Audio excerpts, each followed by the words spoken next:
प्रतिमा होगी तो किसकी होगी? आदिनाथ से महावीर तक। और जहां ऐसी मनगढ़ंत प्रतिमाएं रखी गई हैं वो मंदिर हमारे मंदिर नहीं हो सकते, वहां हमें जाकर दर्शन करने की आवश्यकता नहीं है, क्योंकि ये बिल्कुल धारा से विपरीत जाने वाले लोग हैं जिन्होंने सिमंदर मंदिर, सिमंदर प्रतिमाओं को मूल नायक के रूप में स्थापित किया है। कहीं कहीं तो यह है कि रखते तो मूल नायक में महावीर को ही है, किंतु मंदिर को क्या नाम देते हैं? सिमंदर भगवान का मंदिर। क्यों भाई, ऐसे क्यों? ये और दूसरा छल कपट है कि मूल नायक कोई और है और नाम कोई और चला रहे हैं। ये साजिश है, ये उनकी कोई एक अलग ही साजिश है जिसके द्वारा वो समाज को भरमाना चाहते हैं। तो ऐसे मंदिरों में हमारे लिए नहीं जाना चाहिए। बात समझ में आई? मूल नायक किसकी होंगी? आदिनाथ से महावीर। सिमंदर भगवान की क्यों नहीं होगी? कौन से प्राइम मिनिस्टर का यहाँ चलेगी? कोई अमेरिका का प्राइम मिनिस्टर है उसकी यहाँ चलेगी या इंडिया के प्राइम मिनिस्टर की चलेगी? भाई जो इंडिया का प्राइम मिनिस्टर है उसकी फोटो लगाई जाएगी, उसका शासन यहाँ चलेगा। दूसरे राष्ट्र के राष्ट्रपति या प्राइम मिनिस्टर आए, उनका हमारे लिए जो है सत्कार है, उनका सत्कार हम करेंगे, सम्मान करेंगे, आओ भगत करेंगे, किंतु उनका शासन यहाँ नहीं चलेगा। जो जिस राष्ट्र का राष्ट्रपति है उस राष्ट्र में उसकी चलेगी, शासन चलेगा, यहाँ तो नहीं चलेगा, यहाँ के राष्ट्रपति का ही यहाँ चलेगा। बस ऐसे ही है कि जिस क्षेत्र के तीर्थंकर हैं उन्हीं तीर्थंकरों की मूल नायक प्रतिमा विराजमान की जाती है। दूसरे विदेश क्षेत्र या ऐरावत क्षेत्र के तीर्थंकरों की प्रतिमा यहाँ विराजमान नहीं की जाती है। बात समझ में आई? अपने घर में आप अपने दादाजी की फोटो लगाओगे या दूसरे घर के दादाजी की लगाओगे? अपने बाप की फोटो लगाओगे या अपने दोस्त के बाप की फोटो लगाओगे? किसकी लगाएंगे हम? अपने पिताजी की, अपने दादाजी की फोटो हम अपने घर पे लगाएंगे, दूसरों की क्यों लगाएंगे? भले वो हमारे लिए आदरणीय व्यक्ति क्या हो सकते हैं? आदरणीय है, उनको धोख दे सकते, सम्मान दे सकते, किंतु फोटो उनकी नहीं लगेगी। बस इसी प्रकार से हमारे मंदिरों में जब भी तीर्थंकर होंगे मूल नायक के रूप में आदिनाथ से महावीर होंगे, इसके अलावा कोई तीर्थंकर नहीं हो सकते हैं, और यदि है तो वो हमारे मंदिर नहीं है। ठीक है, बात समझ में आ गई? अब लीजिए कि दूसरा उपकार किसका है। पहला उपकार है भगवान महावीर का और दूसरा उपकार है गौतम गणधर का। किसका है? क्योंकि आज भगवान महावीर की वाणी यदि हम तक पहुंची है तो इसमें कई लोगों का योगदान है, और उसमें पहला योगदान है गौतम गणधर का। क्योंकि भगवान महावीर की वाणी को झेलने वाले, समझने वाले, स्वीकार करने वाले कौन थे? गौतम गणधर उनके मुख्य गणधर थे। यदि वो भगवान महावीर की वाणी को ना झेलते, या फिर समझ लीजिए ये कथा तो आपको पता है कि जब तक भगवान को गौतम नहीं मिले थे तब तक उन्होंने दिव्य ध्वनि नहीं दी थी, उन्होंने उपदेश नहीं दिया था, उनके लिए रुकी हुई थी वाणी, और उन्होंने उस वाणी को स्वीकार किया और सिर्फ स्वीकार करके अपने तक रोका नहीं, बल्कि उन्होंने क्या किया? भगवान महावीर से जितना ज्ञान मिला था वो सब ज्ञान उन्होंने अपने शिष्य को दिया। किसके लिए दिया? गौतम गणधर के शिष्य कौन थे? सुधर्मा स्वामी। कौन थे? तो उन्होंने वो सारा उपदेश अपने शिष्य को दिया, फिर वो उपदेश चलता आया, धीरे धीरे चलते चलते चलते वो सारा उपदेश हमारे पूर्व आचार्यों को मिला। इसलिए तीसरा उपकार किसका है? पूर्व आचार्यों का। क्या कहेंगे? सबसे पहला उपकार किसका? भगवान महावीर का। दूसरा उपकार किसका? गौतम गणधर का। और तीसरे उपकार में सुधर्मा स्वामी से लेकर के 16वीं शताब्दी तक जितने आचार्य हुए हैं उन सब का हमारे ऊपर उपकार है। क्या इनके पास स्वार्थ था? भाई उन्होंने रात दिन शास्त्र लिखे। आप सोच नहीं सकते हैं पूर्वाचार्यों ने किस अवस्था में शास्त्र लिखे हैं। उस समय इतनी टेक्नोलॉजी नहीं थी, उस समय इतने कंप्यूटर और लैपटॉप नहीं थे कि फास्ट सर्विस हो, फटाक से प्रिंट निकल के आ जाए, ऐसी सर्विस उस समय नहीं थी। रात दिन आचार्य लोगों ने लेखन कार्य किया। वीरसेन आचार्य ने 70,000 श्लोक प्रमाण धवला की टीका लिखी, 40,000 श्लोक प्रमाण जय धवला की टीका लिखी। बताइए आप इतना सब लिखने में कितनी उम्र चली गई होगी उनकी? आधी से ज्यादा उम्र तो उन्होंने लिखने में लगा दी। कुंद आचार्य ने 84 पाहुड़ लिखे। कितने? 84 पाउंड जीवन भर लिखने का ही काम किया, लेखन कार्य करते ही रहे। यदि ये पूर्वाचार्य भगवान महावीर की वाणी को शास्त्र में ना लिखते तो क्या आज हम पढ़ सकते थे? तो क्या आज हम धर्म समझ सकते थे? क्या आज हम मंदिर बनाते हैं क्योंकि हमारे पास शास्त्र है कि मंदिर कैसे बनाना। आज हम पंचकल्याणक करते हैं तो हमारे पास शास्त्र है, पंचकल्याणक कैसे करना इसके प्रतिष्ठा शास्त्र हमारे पास है, उसके कारण आज हम पंचकल्याणक कर पाते हैं। आज हमारे साधु दिगंबर मुनि दीक्षा लेते हैं तो उसके शास्त्र हैं। आप लोग गृहस्थ धर्म का पालन करते हो तो इसका भी एक शास्त्र है। और वो सब शास्त्र किसने लिखे? पूर्वाचार्यों ने। अपने मन से लिखे क्या? नहीं। क्या लिखा? जो प्रभाव से आया था। जैसे गंगोत्री से गंगा निकलती है, बहते हुए निकलती है, जहां जहां जाती है वहां वहां हरियाली करती है, वैसे ही भगवान महावीर से जो ज्ञान निकला दिव्य ध्वनि से, वो गौतम गंडर सुधर्मा स्वामी से होते हुए सारे पूर्वाचार्यों के पास आया और सबने वो शास्त्र में लिखा। आज हमारे पास शास्त्र है। हम डायरेक्ट महावीर भगवान से कनेक्टेड नहीं है। हम किसके कारण भगवान महावीर से कनेक्ट हो रहे हैं? शास्त्रों के कारण। किसके कारण? शास्त्र है इसलिए हम पूर्वाचार्यों से कनेक्ट हो गए, शास्त्र है इसलिए हम गौतम गंडर से भी कनेक्ट हो गए, और शास्त्रों के ही कारण, जिनवाणी के ही कारण आज हम भगवान महावीर से कनेक्ट हो गए हैं। ये सब कुछ उपकार है पूर्व आचार्यों के। किसके? एक जगह लिखा है कि एकाक्षरम प्रदातारम यो गुरुम नैव मन्यते श्वान योनि शतम भुक्त्वा चांडालेषु अभिजायते। कितनी कठिन बात लिखी है। बोले अपने जीवन में कोई एक भी धर्म का अक्षर हमारे लिए सिखाता है तो उसके उपकारों को कभी भूलना नहीं चाहिए, उसको गुरु के रूप में मान लेना चाहिए। जो लोग अपने गुरुओं का स्मरण नहीं करते हैं, एक अक्षर पढ़ाने वाले का भी जो उपकार भूल जाता है तो क्या कहते पता है? बोले वो सैकड़ों जन्मों में कुत्ता बनता है, कुत्ता बन करके चंडाल की पर्याय में चला जाता है। श्वान योनि शतम भुक्त्वा चंडालेषु अभिजायते। क्यों ऐसा? क्योंकि वो अपने गुरु के उपकारों को भूल गया, मानने को ही तैयार नहीं है, ये सोचने को ही राजी नहीं है कि नहीं इन्होंने पढ़ाया। जब ज्ञान बांटने को बैठता है तो ये बोलता है कि नहीं मुझे किसी ने नहीं पढ़ाया, मैं तो खुद ज्ञानी हूं। जो लोग अपने गुरुओं का नाम छुपाते हैं, पूर्वाचार्यों का नाम छुपाते हैं, भगवान महावीर का नाम लेने में हिचकिचाते हैं। कई लोग बोलते हैं कि महाराज आप महावीर का नाम लेते, उसके बाद जो है शांति सागर महाराज का लेते, फिर इनका नाम लेते, जयकारे में शॉर्ट कर दो, एक का नाम ले लो, हो जाता है। क्यों भाई ऐसा क्यों करना चाहिए? शॉर्ट क्यों करना? महावीर भगवान ने हमारे ऊपर उपकार किए, उनको हम कैसे छोड़ सकते हैं?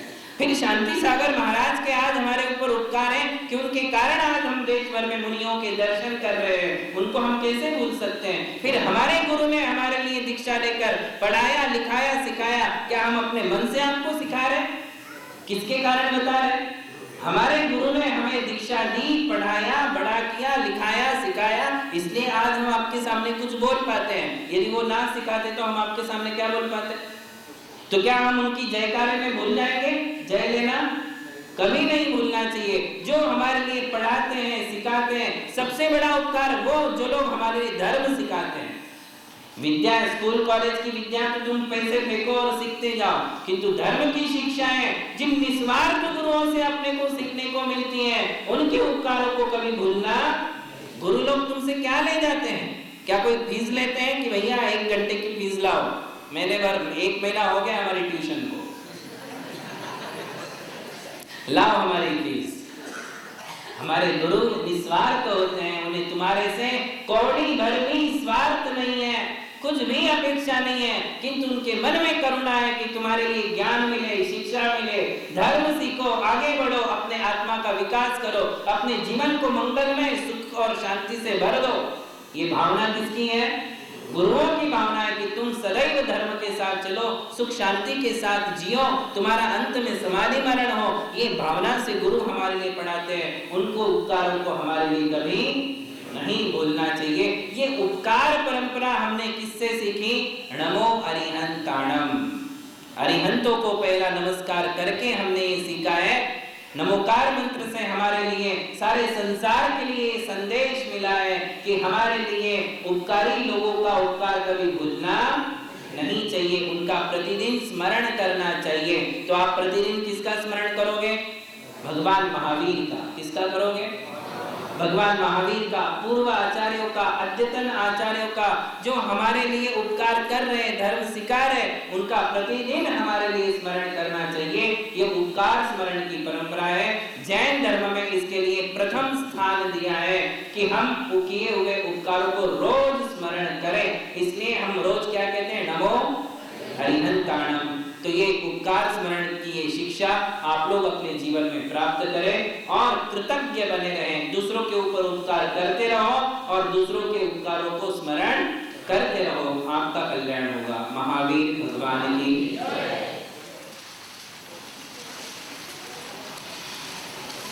लिखें।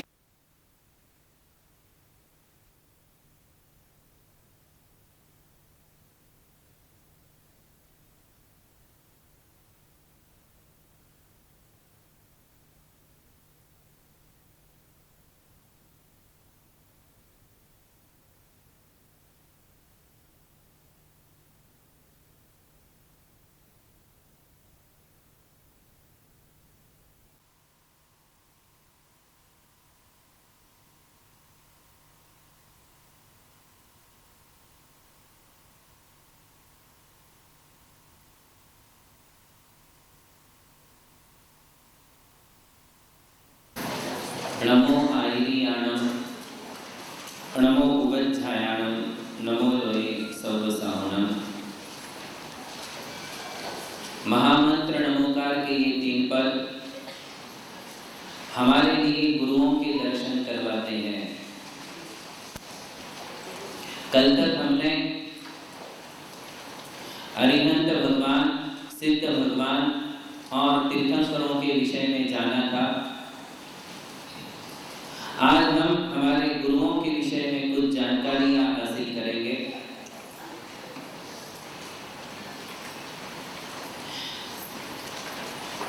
भूदरदास जी की जो देव शास्त्र गुरु की पूजा है, उसकी वे पंक्तियां हम सब मिलकर के याद करें। पश्चात हम आपके लिए कुछ कहें।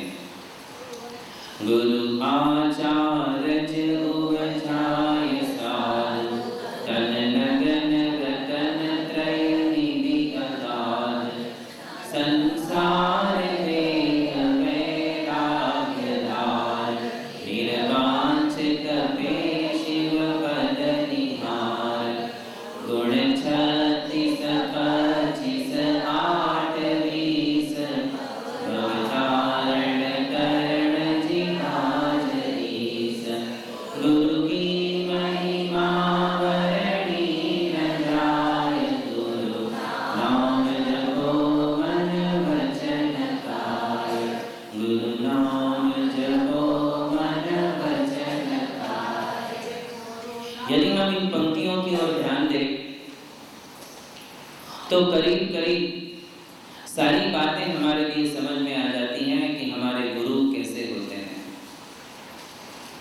गुरु आचार्य उवझाय साधु, ये तीनों ही हमारे गुरु हैं।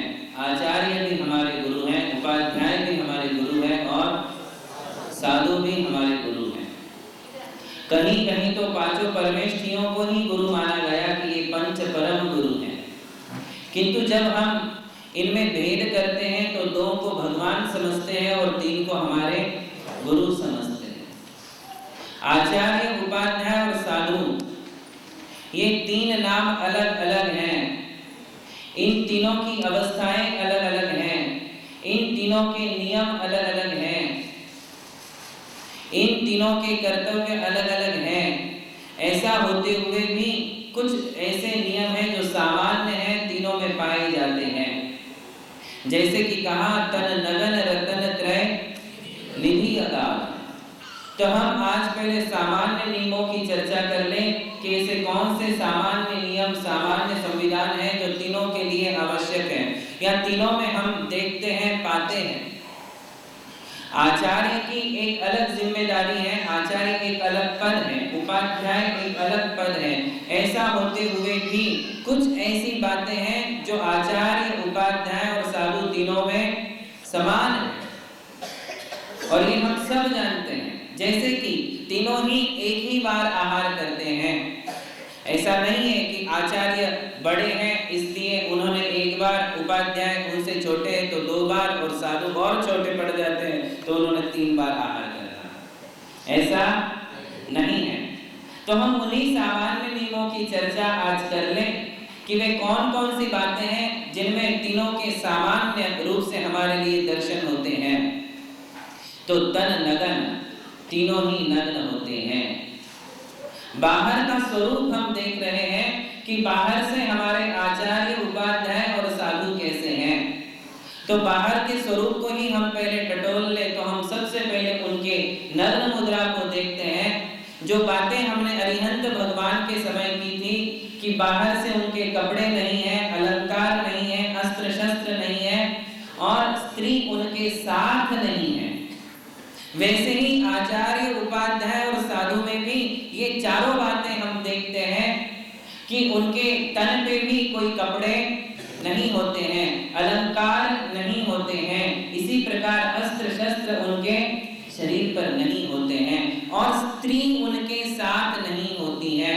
स्त्री का शब्द अर्थ आप समझ लें, कोई पत्नी के रूप में उनके साथ, अन्य संप्रदायों में गुरु पत्नी भी होती है, गुरु होती है और गुरु की पत्नी भी होती है, किंतु जैन दिगंबर जैन संप्रदाय में आपके लिए साधुओं के साथ उनकी पत्नी नहीं मिलेगी, स्त्री नहीं मिलेगी। कहने का भावार्थ यह है कि काम वासना से आकुलित होकर के जो स्त्री संसर्ग होता है वो स्त्री संसर्ग दिगंबर जैन साधुओं के साथ आपके लिए नहीं मिलेगा, वो नहीं मिलेगा। वो स्त्री संपर्क, स्त्रियों का संबंध या पत्नी के रूप में रखना ये जैन साधुओं के लिए अलाउड नहीं है। तो ये चारों बातें हम देख रहे हैं, बाहर से हमारे गुरुओं के तन पर बिल्कुल भगवान बनने के मार्ग पर हैं और उन्हें भी एक दिन अरिहंत बनना है, सिद्ध बनना है। आचार्य, उपाध्याय और साधुओं का लक्ष्य क्या है कि अपनी आत्मा को अरिहंत और सिद्ध अवस्था तक पहुंचाना, अपनी आत्मा के अनंत चतुष्टय को प्रकट करना। वो केवल ज्ञान जो कर्मों से ढका हुआ है, वो मेरी सुख और शांति जो अनंत है किंतु मोह के कारण ढकी हुई है, उस अनंत शांति को, उस अनंत सुख को, उस अनंत ज्ञान को मुझे प्रकट करना है, व्यक्त करना है। और वो व्यक्त करने के लिए वो अरिहंत और सिद्धों के मार्ग पर है और उस मार्ग पर चलने के लिए सबसे पहले उन्होंने बाहरी स्वरूप को प्राप्त कर लिया जो अरिहंत भगवान का स्वरूप है, जिसे हम जिन मुद्रा भी कहते हैं। मुनियों की मुद्रा कौन सी है? जिन मुद्रा है। क्यों जिन मुद्रा क्यों कहते हैं? क्योंकि जो जिनेंद्र भगवान की मुद्रा है वही साधु संतों की मुद्रा है, वही आचार्य की, वही उपाध्याय की, वही साधु की मुद्रा है। और कौन सी मुद्रा है वो? जहां ये चार बातें हमें उनके साथ नहीं दिख रही है, कपड़े नहीं, अलंकार नहीं, अस्त्र शस्त्र नहीं और स्त्री का संसर्ग नहीं, ये उनके साथ नहीं है। एक संग में आरिका माताएं तो हो सकती हैं, स्त्री नहीं होने का अर्थ मैं आपको और एक बार क्लियर कर लें कि उनके साथ पत्नी के रूप में, काम वासना के प्रतीक रूप कोई स्त्री का संसर्ग साधुओं के साथ नहीं पाया जाएगा। एक आचार्य के संग में मुनि भी होते हैं, आरिका माताएं भी होती हैं, इसी प्रकार शुल्लक जी, एल्लक जी भी होते हैं, शुल्लिका माता जी भी होती हैं, ब्रह्मचारी भैया भी होते हैं और ब्रह्मचारिणी दीदी भी होती है, बहनें भी होती हैं। किंतु आचार्य, उपाध्याय और साधुओं के साथ स्त्री संसर्ग नहीं है। इसका क्या अर्थ है? पत्नी के रूप में, काम वासना के प्रतीक रूप में कोई स्त्री उनके साथ नहीं है, जैसे अरिहंत भगवान के साथ नहीं है। है क्या कोई स्त्री संसर्ग अरिहंत भगवान को? हाँ, आपके लिए प्राचीन प्रतिमाओं में, समूह शरण की रचना में यक्ष और यक्षिणियों का स्थान तो मिलेगा। उनकी मूर्ति में, एक ही मूर्ति में यक्ष मिलेंगे, यक्षिणी मिलेंगी, वो उनके भक्त के रूप में है, नीचे के स्थान में है, एक समान आसन पर आपको नहीं मिलेंगे। अथवा चवर ढोलने वाले यक्ष भी आपके लिए उनके साथ मिलेंगे, किंतु वो उनके लिए संसर्ग नहीं कहलाता है, वो उनका परिकर है। क्या है? उनका परिकर है, उनका वैभव है, अष्ट प्रातिहार्य है। तो क्या ये उनका परिग्रह है? जैसे 8 प्रातिहार्य परिग्रह नहीं, परिकर है। क्या है? परिकर है। बस इसी प्रकार से साधुओं के साथ भी ये चार बातें नहीं है। और ये चार बातें नहीं होने के साथ साथ क्या क्या है, ये बात हम आज देखें। तो सबसे पहले हमने देखा कि उनका तन निरावरण है, दिगंबर है, नग्न मुद्रा है। आज की नई जनरेशन के लिए, नई पीढ़ी के लिए ये प्रश्न है कि हमारे साधु नग्न क्यों हैं? ये प्रश्न नहीं, अद्भुत आश्चर्य है। वर्तमान विश्व का सबसे बड़ा आश्चर्य यदि कोई है तो ये दिगंबर जैन साधु हैं, जो आज वर्तमान की इस भोग वाली संसार में भी नग्न शरीर के साथ रहते हुए साधना, संयम और तपस्या में लीन है। भोगवादी संसार के सामने दिगंबर जैन साधु की चर्या एक चुनौती है कि सारा संसार आज भौतिकता के नजदीक नजदीक जा रहा है, भोगों से लिप्त है। ऐसे समय भी जहां भोगों की आंधी तूफान आ रहा है, ऐसे समय में हमारे दिगंबर जैन साधु भोगों से संपूर्ण रूप से विरक्त हैं। 1% भी भोग उनके जीवन में नहीं है, वासना उनके जीवन में नहीं है, इंद्रिय विषयों का सेवन करने की आशा, तृष्णा और लालच उनके जीवन में नहीं है।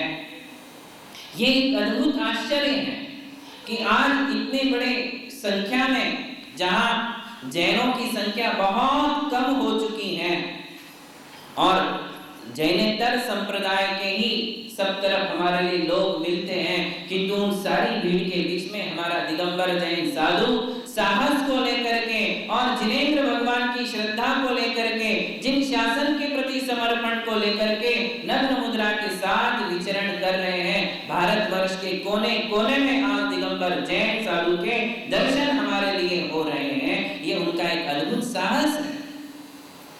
और सबसे बड़ी बात यह है कि वो नग्न क्यों रहते हैं, तो उनके मन में विकार नहीं है। पहला उत्तर क्या आएगा? हमारे साधु नग्न क्यों है? क्योंकि उनके मन में विकार नहीं है, और जिसके मन में विकार नहीं है उसको तन ढकने के लिए कपड़े की आवश्यकता नहीं है। जैसे कि कोई जन्मजात बालक होता है, बॉर्न बेबी को हम देखते हैं, जो जन्म लेने वाला बच्चा है, क्या वो कपड़े अपने साथ लेकर के आता है?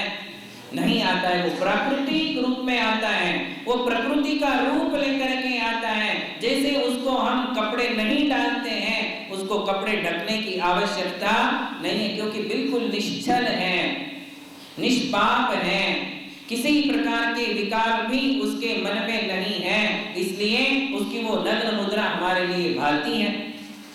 बस इसी प्रकार दिगंबर जैन साधु अपने मन को यथा जात हो बालयति, अपने मन को कैसे बना लेते हैं? जैसे कोई अभी अभी जन्मा हुआ बालक है, उस बालक के मन को जीवन भर संभाल करके चलते हैं, इसलिए उनको कपड़े की आवश्यकता नहीं है। साधुओं का मन कैसा है? निष्पाप है, निर्विकार है, निश्चल है, काम वासनाओं से रहित है। क्या जन्मजात बालक को भी कोई काम वासना होती है, कोई विकार होता है? नहीं होता है। बस वैसा ही मन लेकर के, हालांकि पूर्ण बालक जैसा ही अवस्था हो ऐसा नहीं है। साधु लोग सम्यक दर्शन, सम्यक ज्ञान और सम्यक चारित्र के धनी हैं, सारे संसार का ज्ञान रखते हैं, धर्म अर्थ काम और मोक्ष चारों का ज्ञान उनके लिए है। सब कुछ जानते हुए भी अपनी मन की वासनाओं को कंट्रोल करते हैं, अपनी मन की वासनाओं को सम्यक ज्ञान के जल से शांत करते हैं और शांत करके अपने मन को निर्विकार बनाते हुए चलते हैं। इसलिए उनके तन के ऊपर कोई विकार नहीं है, और तन को यदि विकार नहीं है तो ढकने के लिए कपड़े की जरूरत। ये सबसे बड़ी बात है, ये सबसे पहली बात है कि हमारे साधु नग्न क्यों हैं। नग्न हैं किंतु संस्कृति के दर्शन होते हैं, नग्न हैं किंतु शिष्टता और सभ्यता के दर्शन उनमें हमारे लिए होते हैं। नग्न हैं किंतु अश्लील नहीं है, अश्लील हाव भाव नहीं है, उनके एक्सप्रेशंस, उनकी चेहरे, उनकी मुद्राओं में किसी प्रकार की अश्लीलता नहीं है। काम वासना के कोई एक भी झलक उनके चेहरे पर हमारे लिए नहीं दिखती है। नग्नता है, सभ्यता है, शिष्टता है, सद्व्यवहार है, सदाचार हैं, सद्विचार हैं, उनके आचार विचार बिल्कुल संतुलित हैं, शुद्ध हैं, उनके चलने में सभ्यता है, बैठने में सभ्यता है, बोलने में भी सभ्यता के ही दर्शन होते हैं। उनके इशारों में, उनके हाथ और आंखों के एक्सप्रेशंस में, मुद्राओं में किसी प्रकार की अश्लीलता झलकती नहीं है। क्यों? क्योंकि सबसे पहले अश्लीलता मन में प्रवेश करती है, और जब मन में अश्लीलता होती है, मन में काम वासना जागती है, तब हमारे तन पर वो सारे हाव भाव प्रकट होते हैं और दिखते हैं। किंतु साधु संतों का मन कैसा है?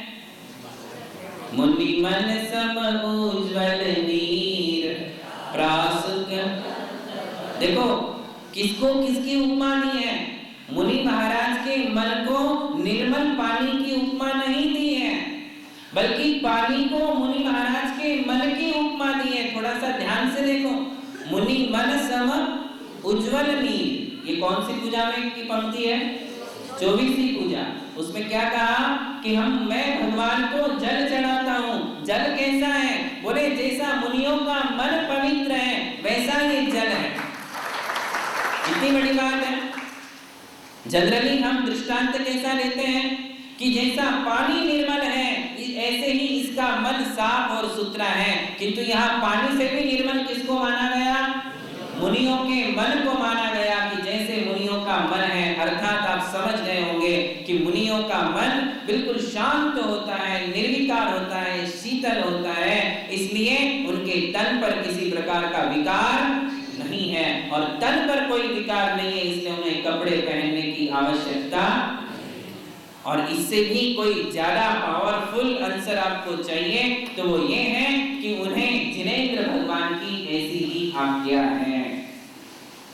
ये आज का धर्म नहीं है, या आज ही मुनि नग्न रहते हैं ऐसा नहीं है। चौथे काल के मुनि भी ऐसे ही थे, और सिर्फ इसी चौथे या 5वें काल में है ऐसा नहीं है। अनादि काल से जब जब मुनि होते आए हैं तब तब हमारे मुनि नग्न ही रहे हैं, दिगंबर ही रहे हैं। उनके तन पर कभी कभी भी कपड़ा नहीं रहा। क्यों ऐसा? क्योंकि ये अनादि निधन धर्म है।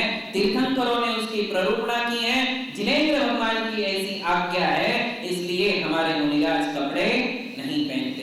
कपड़े पहनेंगे तो उसमें बहुत ज्यादा दोष और दोषों की परंपरा शुरू हो जाती है। कपड़े पहने तो फिर कपड़े में चॉइस अच्छा है कि बुरा है, सिला है कि नहीं सिला है, फट गया तो और सिलो, खराब हो गया तो और धो लो। ये सिलने की, चेंज करने की, धोने की सारी प्रपंचों से रहित होने के लिए मुनियों ने कपड़े को ही अलग कर दिया। जब कपड़ा है ही नहीं तो अब धोएंगे किसको? जब कपड़ा ही नहीं है तो फटेगा कैसे? कपड़ा ही नहीं है तो पुराना होगा कैसे? फिर ये सब चेंज करने की, मांगने की जरूरत अब उनके लिए नहीं। अनेक प्रकार के दोषों की संभावनाएं हैं, उन दोषों की संभावनाओं को टालने के लिए साधुओं ने कपड़े उतार दिए, और ऐसी जिनवाणी जिनेंद्र भगवान की आज्ञा है। महावीर भगवान की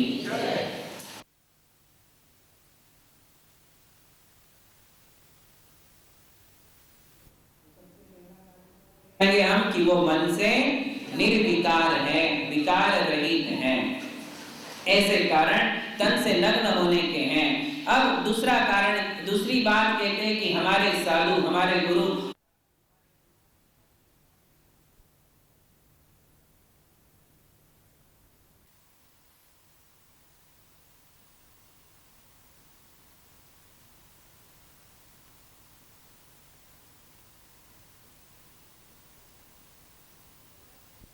तो सबसे पहला रूप हमने देखा कि हमारे गुरु नग्न रहते हैं। इसका कारण आप सबको समझ में आ गया, ध्यान में आ गया।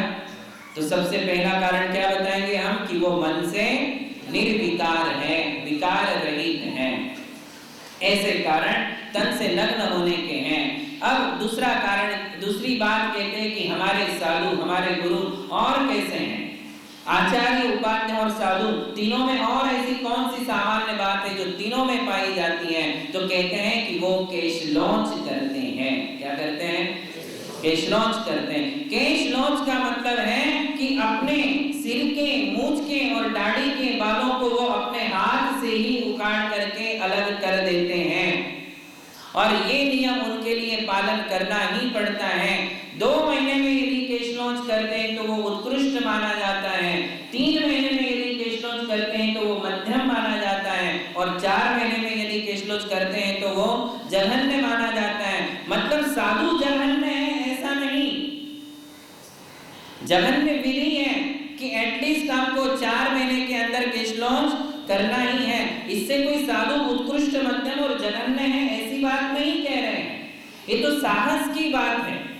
नए नए उम्र के साधु होते हैं, 2 महीने में नहीं कर पाते हैं क्योंकि बाल ही नहीं उग पाते 2 महीने में कि हाथ की पकड़ में आए, तो फिर उन्हें 3 महीने में करना है, या साहस जुटाने में देर लगती है, उतना साहस उन्हें जुटाना पड़ता है। केश लॉन्च कोई सामान्य बात नहीं है, दुनिया के सारे दुख दर्द सहे जा सकते हैं, केश लॉन्च का दुख सहना ये भी एक आश्चर्य है। दिगंबर जैन साधु में आपको आश्चर्य ही आश्चर्य मिलेंगे, है कि नहीं?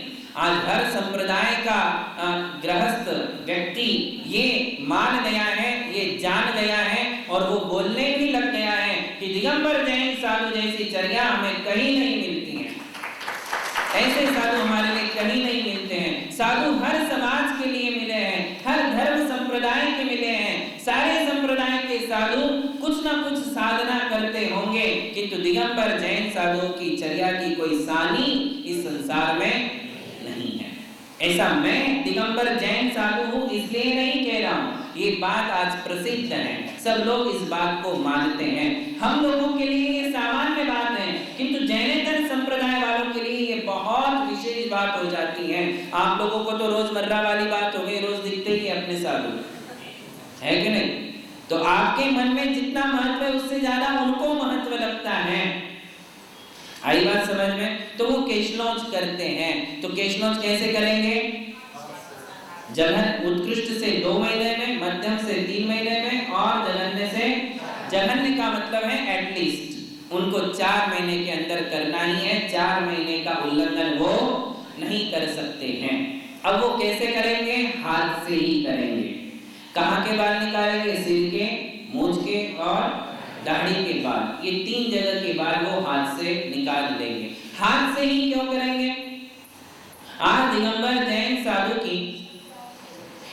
के विषय में समाज का इतना समर्पण है, इतनी भक्ति है कि साधु संत यदि किसी धर्म कार्य की प्रेरणा देते हैं, किसी तीर्थ के लिए प्रेरणा देते हैं, जीर्णोद्धार के लिए प्रेरणा देते हैं, जिनवाणी प्रकाशन के लिए प्रेरणा देते हैं, तो हमारा भक्त समाज लाखों नहीं, करोड़ों नहीं, अरबों रुपया उनके लिए दान उनके इशारे पर निकाल करके रख देता है। हमारा समाज इतना दान दे सकता है, तो क्या साधु के लिए कैंची ला करके नहीं दे सकता कि महाराज आप अपने पास मत रखो, किंतु काट लो और बाद में हमको अलग करके बाल भी दे दो और कैंची भी वापस कर दो? क्या ऐसा नहीं हो सकता है?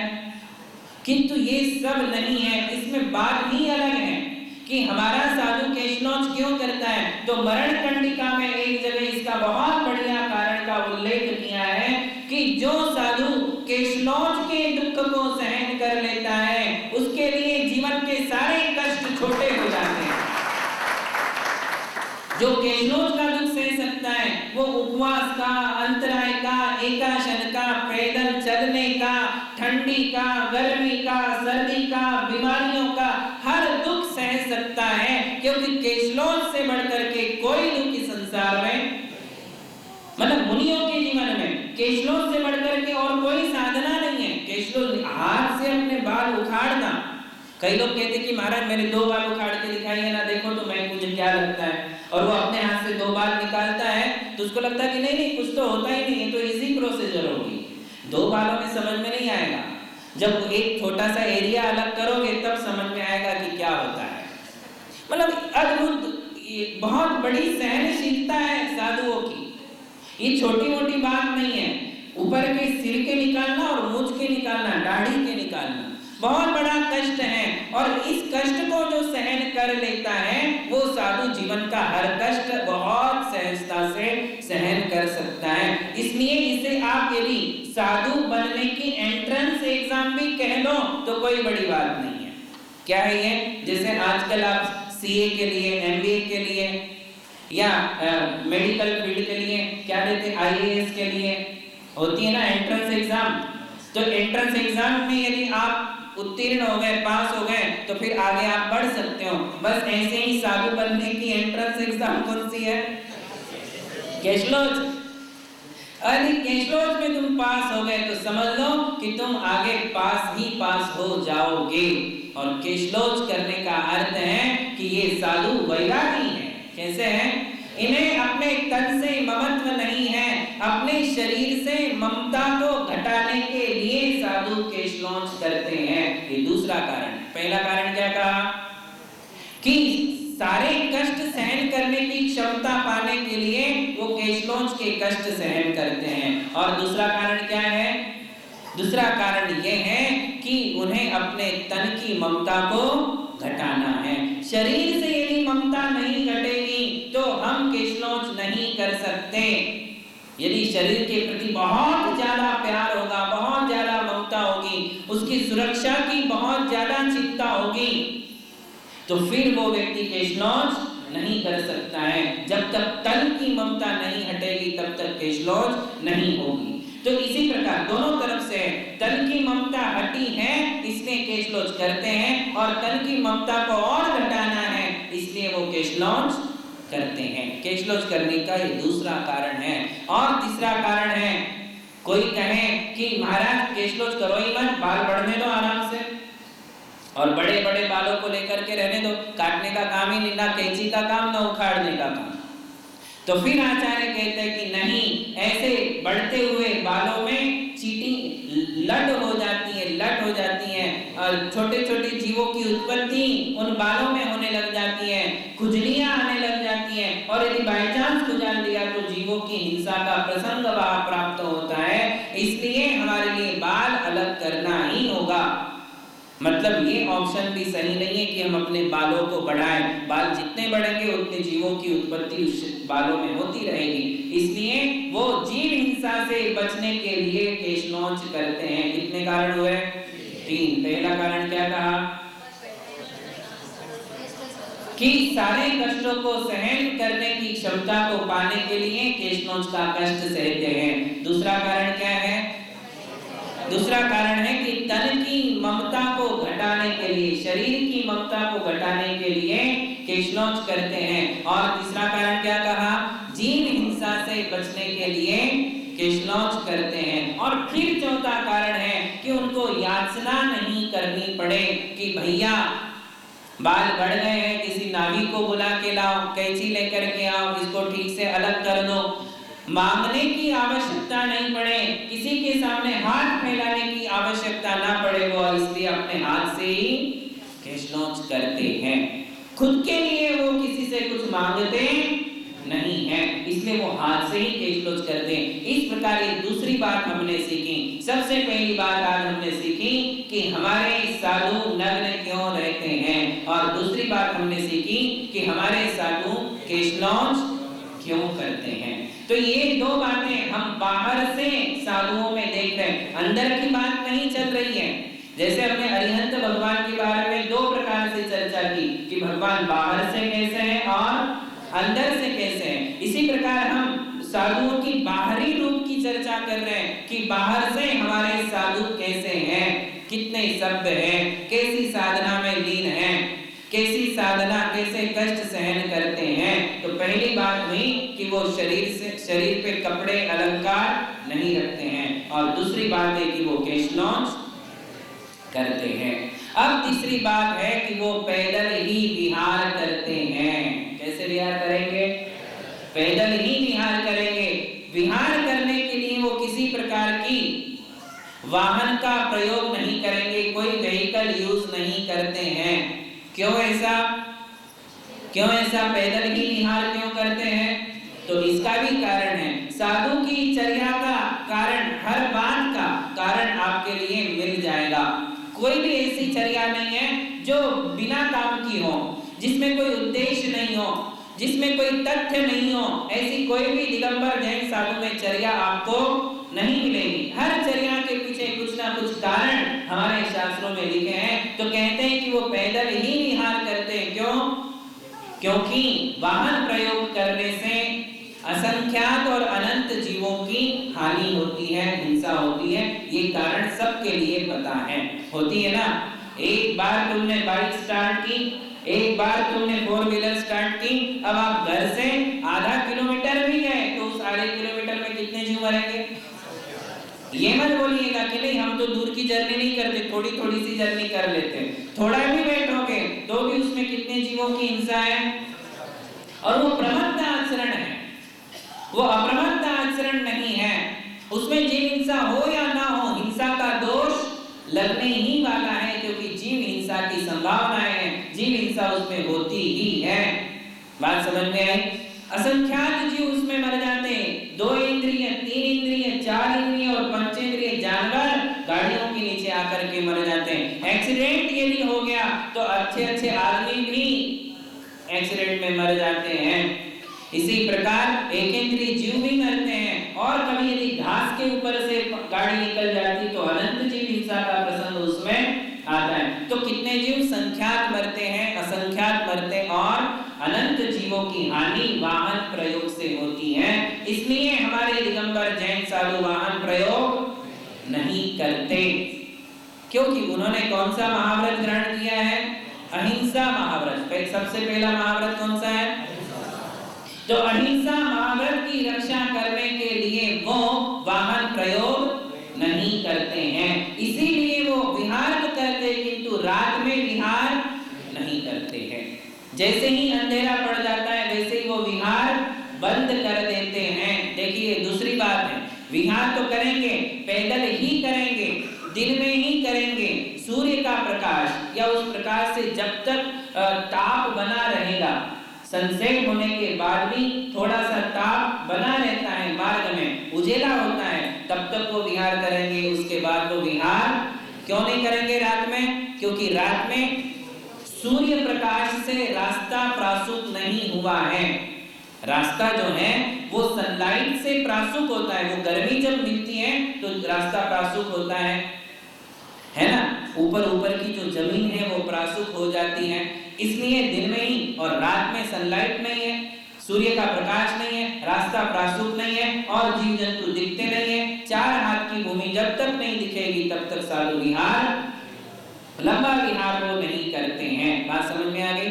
कोई भी विहार वो नहीं करेंगे, ये है। और यदि उन्हें शुद्धि के लिए जाना पड़ता है, भाई रात में यदि उन्हें लघु शंका शरीर शुद्धि के लिए जाना पड़े तो क्या नहीं जाएंगे? वो तो जाना ही पड़ेगा ना। शरीर शुद्धि को कैसे रोक सकते हैं? मल विसर्जन को कैसे रोक सकते हैं? किंतु उसे विहार नहीं कहते, उसे निहार कहते हैं। क्या कहते हैं? निहार कहते हैं। रात में आहार नहीं होगा और विहार नहीं होगा, किंतु निहार की चर्या तो हो सकती है। हो सकती है क्या? जाना ही पड़ेगा। ये तो अपनी बॉडी का सिस्टम है, शरीर का सिस्टम है। आप अपने आप से सोचो कि यदि रात में साधुओं के लिए शरीर शुद्धि को जाने की आवश्यकता पड़े तो वो उसे रोक नहीं सकते। तो निहार चर्या का निषेध नहीं है, उसका वो प्रतिक्रमण रोज के रोज करते हैं, उसका प्रतिक्रमण करना होता है। किंतु जिससे बच सकते हैं, जिसे रोका जा सकता है, उसे वो रोकते हैं। छोटी छोटी बातें किंतु क्लियर होनी चाहिए। नहीं तो कोई कल उठ करके कह रहे महाराज रात में विहार नहीं करते, आप यहाँ से नीचे कैसे गए, आप शुद्धि के लिए उतना कैसे चले?